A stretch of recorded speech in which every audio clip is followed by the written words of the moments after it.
Welcome.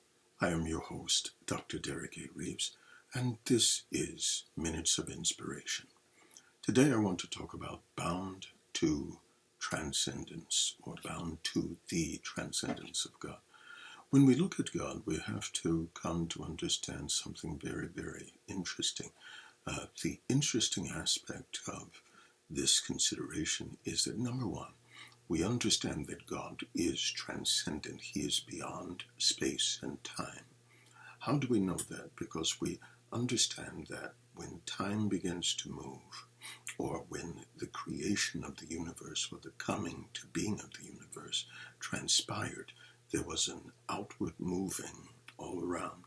And according to the Big Bang Theory, something caused existence to come into being that further previously did not exist.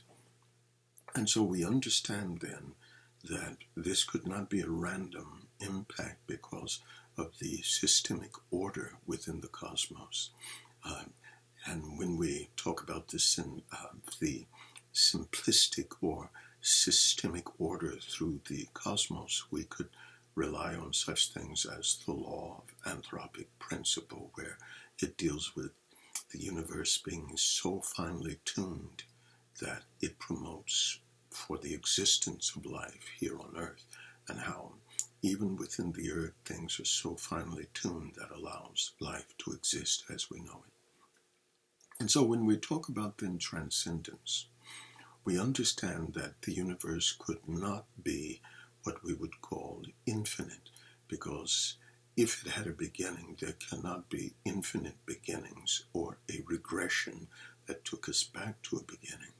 And therefore, the Big Bang model would not be substantial as a cause of the universe, because anything that is infinite has no regression, has no quantization. It can't be broken down, and it can't be traced back, if you were to reverse time, to a start in which it began.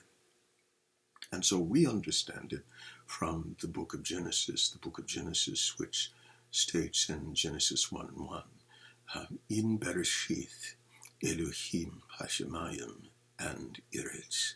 And so in the beginning, God created the heavens and the earth.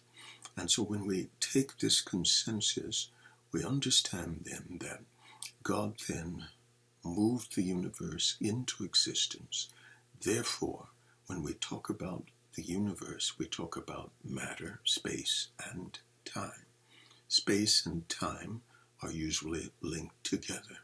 And when we link together space and time, then we understand, because of gravitational pull, because of all of the various forces within the universe and time in and of itself, then God is beyond space and time. Something miraculous occurred when we were filled with the gift of the Holy Ghost, the Spirit of God. Whatever your consensus is on the Holy Ghost as being the third person in the Trinity, or being God himself, whatever your conception is, we have to come to understand that once the Spirit of God came into us, not only did the essence of God, or the Zoe, the life of God, but also the state of God came into our spirits.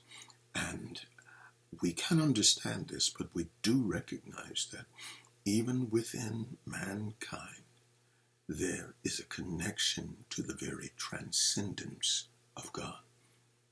Therefore, time, space, and all of the forces within the material world have no bearing on our spirit or even our soul.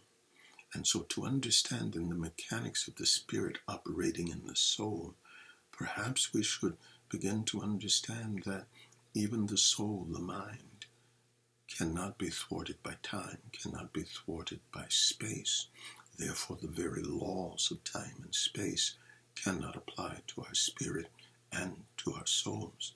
And so when we begin to look at these situations, the situations become very, very fruitful.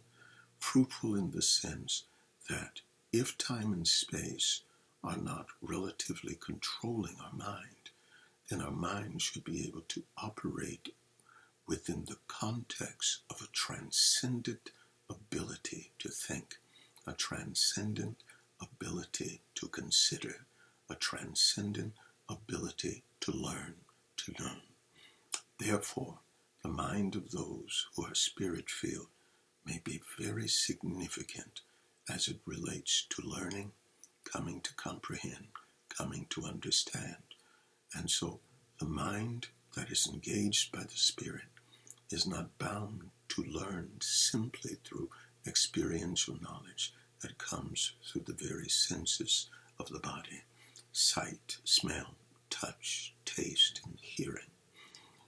It affords to us then to understand that through the Spirit, great impactions of knowledge, wisdom, and understanding of principal truths can be added to us. This was just Minutes of Inspiration. I'm your host, Dr. Derek A. Reeves. God bless you until the next time.